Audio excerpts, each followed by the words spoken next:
Earthquakes. Now that we know about faults, we can finally look at earthquakes because earthquakes occur on fault lines. So as you look at these different pictures, you can see some of the destruction that's created by earthquakes. I like to point out the picture up here at the top. Those are not clouds, that's smoke. Because one thing that earthquakes can create are fires due to ruptured gas lines. And then I wanted to point out these pictures right over here, because you can see as there were movement on the fault, this could have been a reverse fault where the hanging wall moved up, but you can see how there is a complete change in the elevation, and sometimes that's very drastic, sometimes it's not. But we're going to look at what causes earthquakes and some different aspects about them. So let's get started. Okay, so your first thing is, what is an earthquake? Well, all that an earthquake is vibration released from the earth. And yes, this is all bolded, so you do need to write all of it down. So when you have an earthquake, the earth is literally vibrating, it's shaking, and what's causing that vibration or that shaking is this energy that was stored up within the earth that got released. And as those energy waves move through the ground, making their way to the surface, that's what's shaking the ground, creating that earthquake. Where is this energy being stored up? Well, the energy is being stored up on fault lines. So you have faults because you have all of our plates that are constantly trying to move. And as they try to move, they're building up energy because they can't just slide past one another. There's way too much friction for that. They are slowly and surely pushing and pushing and pushing against one another until eventually there's so much energy that it can't stay still anymore. It has to move, and it will break parts of the earth and move forward very, very quickly. And those are on the fault lines, and that's what we feel as the earthquake. So as you finish writing that down, if you look at the picture of the globe down here, you can see the plate tectonic boundaries. Again, I've already mentioned this before, but plate boundaries are not necessarily in line with countries. They don't follow like pretty borders. Our countries are within the plate boundaries. So this shows you a good diagram of them. There is a boundary right along the coast of California. It's a transform boundary that creates a bunch of little faults. And so if you look like right here, you have a line and then you have lots of little lines coming out from it.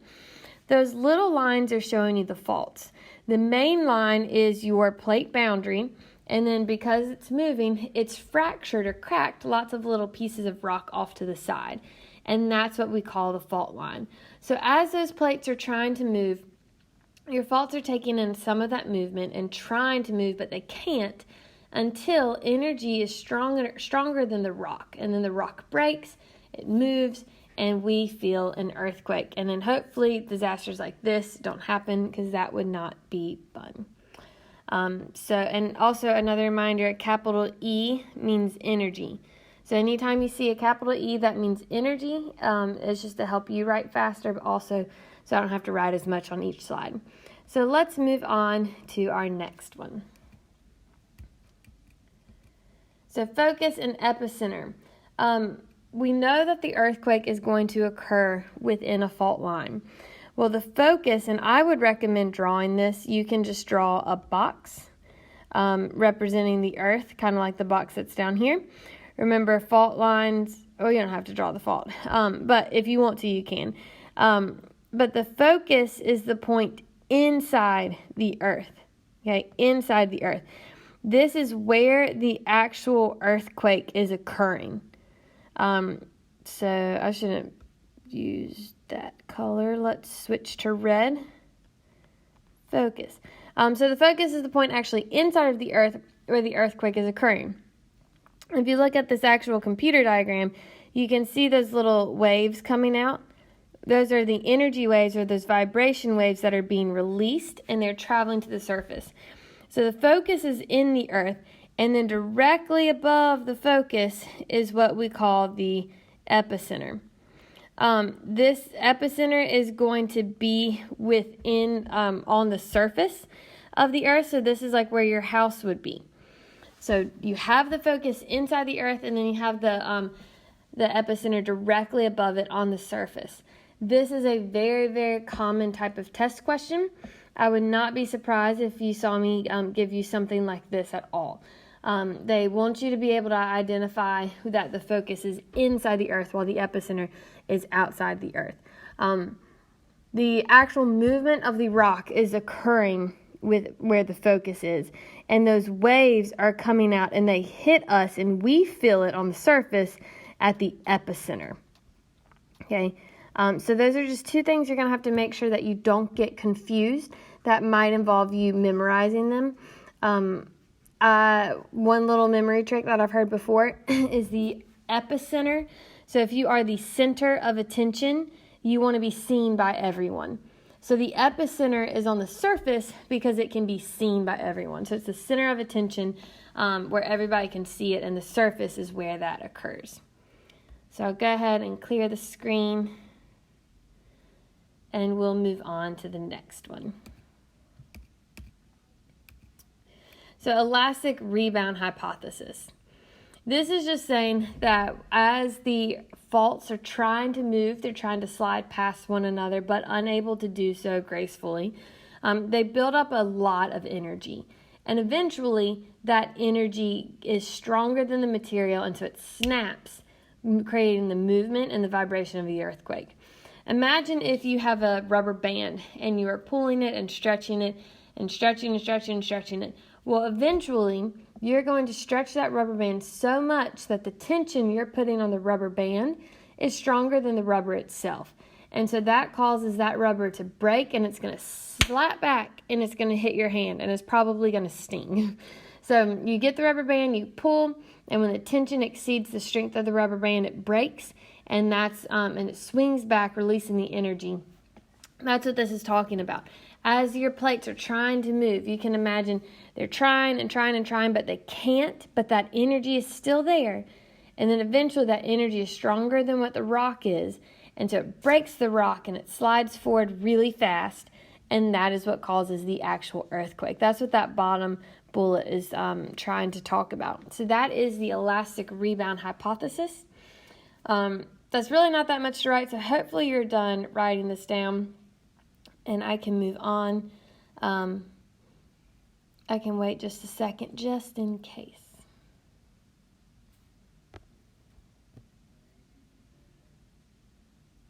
And sorry that little thing down at the bottom won't go away. I can't figure it out, but it's not hurting anything. Okay, hopefully you're done right by now. If not, you're going very slow. So, foreshock versus aftershock. These are two terms you've probably heard of before. Foreshock comes before the earthquake, foreshock before, and aftershock comes after the earthquake. Now, this is only when you have your really major, huge earthquakes, not the little tiny minor ones. Earthquakes can range from a lot of different intensities. So you could have an earthquake where the ground moved and maybe one person felt it, but someone else didn't even feel it at all because it was such a minor little tremble. Versus such a large earthquake that it, crushed buildings and moved the roads and caused fires. So they can be very, very different. The foreshock and aftershock only takes place when you have those really, really large ones. So it will be before your big major earthquake. You have a little bit of a tremble. That's this foreshock. It's a very small earthquake. And that's probably enough. That's why people get scared sometimes when you have a small earthquake, because what they wonder is if that means a bigger one is coming. So you have a small little tremble in the ground shaking, and then a little while later you'll have this giant earthquake, and then after the giant earthquake happens, that's when you can get your aftershocks. And you can have multiple aftershocks. It doesn't just have to be one. So it'll just be a little tiny tremble here and there that doesn't last long. But the scary thing about aftershocks, because they are so small, is you've already had a major earthquake. And so this major earthquake has already weakened the structures of buildings and things like that. So once these little aftershocks come, that could be the movement that is just like the final straw and can cause that building to come completely tumbling down, which is what makes the aftershock also scary. But again, that's only with your major earthquakes. So that's foreshock and aftershock.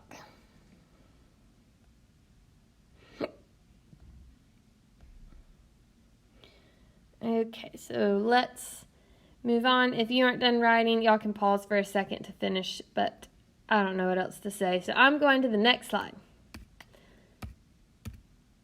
San Andreas Fault. This is a video that I would like to show you. So I'll let you go ahead and pause the video and switch to this other video, and then after that we will have a brain break. So hang in there and make sure you pay attention, because the video that you're about to watch is going to put together a lot of the stuff that we just talked about.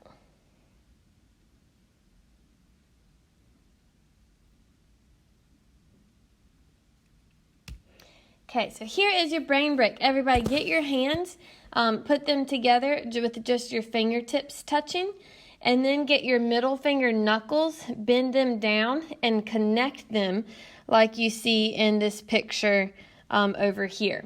So you put your fingertips together and you put your middle finger knuckles together. And so I've got a front picture and a side view of what that looks like. Now, this is the hard part. Separate your thumbs, put them back together. Separate your pointer fingers, put them back together.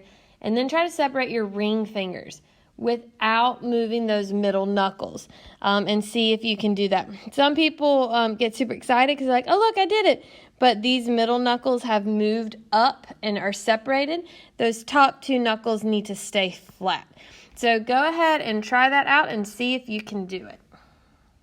And you can pause the video while you try.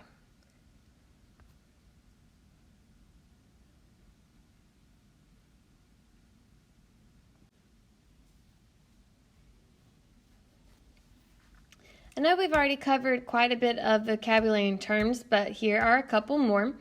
So seismology is the study of earthquake waves. Remember, anytime we talk about an ology, we're talking about a study. So you have geology, biology.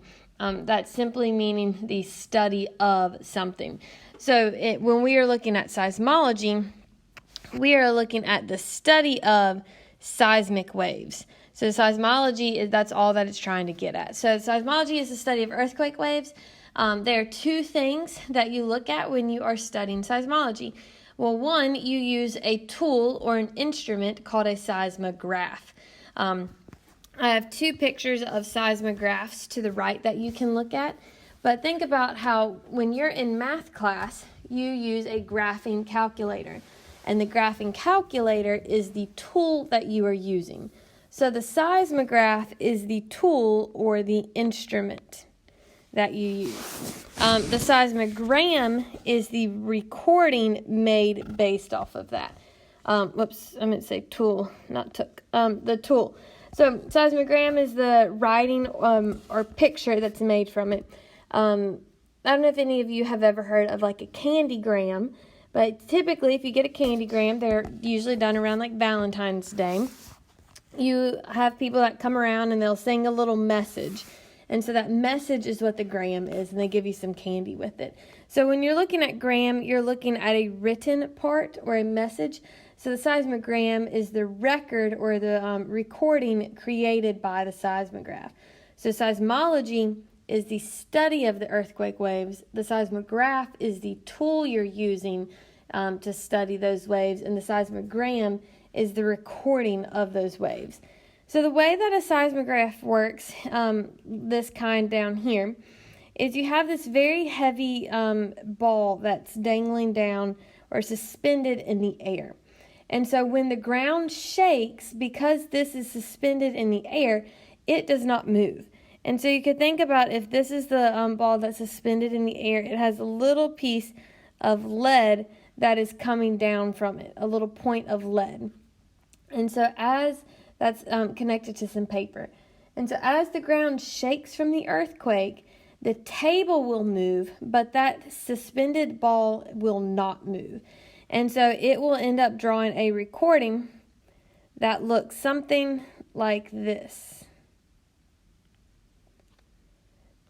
So here is the major earthquake happening, and then you have your foreshock over here and your aftershock over there. But again, the actual suspended ball in the air does not move. That has to do with physics, but the table around it will, and that is what gives you that seismogram or that squiggly looking line that kind of looks like the heartbeat thing you would see in a hospital. So those are your 3 new vocabulary words. Go ahead and finish writing those down. If you need to pause the video, go for it. But I'm going to go to the next slide. If you are still confused on how a seismograph works, or you're just more interested to learn about it, then you can watch this video link here. Because remember, the notes are always on Canvas, so you can go back and you can watch this if you just want to learn a little bit more about it. Earthquake waves. We have 2 types of earthquake waves.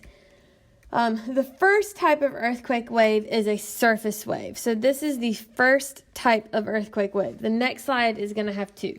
So with earthquake waves, we have 2 kinds. First kind is the surface waves. Well, guess where surface waves occur? On the surface. Wow, who would have put that together? Thankfully, this is one of those things where scientists named it in a way that makes sense. So surface waves occur on the surface, and they are the most destructive of all the earthquake waves. Now, this makes sense because if you are looking at destruction from an earthquake, and we're looking at buildings and whatnot that have collapsed, then those are all on the surface. So with these waves get to the surface, to the epicenter of the earthquake, these waves are moving up and down and side to side. So they're kind of rolling and then moving side to side like a snake. And if you can picture the ground doing that type of a movement, then you could imagine the damage that it's going to do to buildings and structures that are around. And in a little bit, I'm going to show y'all some actual videos of earthquakes occurring, and you can see how the ground is moving like that. And in some of the videos, you'll even see the ground cracking. So those are kind of interesting to see. But that is your earthquake waves, the surface ones. Now we are going to look at our second type of earthquake wave. If I can clear the screen. There we go. So we had surface. Now we're looking at body waves. So body waves are the second type of earthquake waves. However, there are 2 kinds of body waves.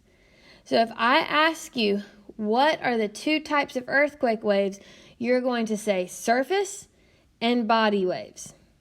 If I ask you what are the 2 types of body waves, you would say P waves and S waves. Make sure you have that clear. The 2 types of earthquake waves are body and surface, and the 2 types of body waves are the P and the S waves. So let's look at our first body wave, which is a P wave. P waves push and pull. Okay, they push and they pull, and that is kind of obvious by what it's called, a P wave, push, pull. It all starts with a P. And they travel through solids, liquids, and gas. So P waves travel through everything. So they can push and pull, do that motion kind of like a slinky. They can send that type of wave out that will move through liquids, it will move through gas, and it will move through a solid. So that is the first of your body waves, that push and pull. And I'll give you a second. Clear the screen. Okay, and now let's look at our S wave. Just like a P wave is named kind of a common sense wave with push and pull, S wave is also named in a way that makes sense. So S waves, again, are a type of body wave, and they shake. So this would be kind of like a snake slithering, kind of like your surface wave, but this is going to be a little bit different. So your S wave is shaking particles at right angles, and they only travel through solids. So this also is kind of easy to remember because you have S waves, shake, and solids. So they're very, very, it's named in a way that just will help you remember it. So that your 2 types of earthquake waves are body and surface. The 2 types of body waves are P waves and S waves. P waves push and pull, and they can travel through all materials. S waves shake and only travel through solids. And hopefully that makes sense. And again, there's so much vocabulary and so much in this unit with the boundaries and stuff. You're gonna have to make sure you study this and that you look over it. Make sure you're taking your study guide seriously, as you always should, but especially with this unit because there's just so much material. Now I have a video that I'm going to let y'all switch to in just a moment.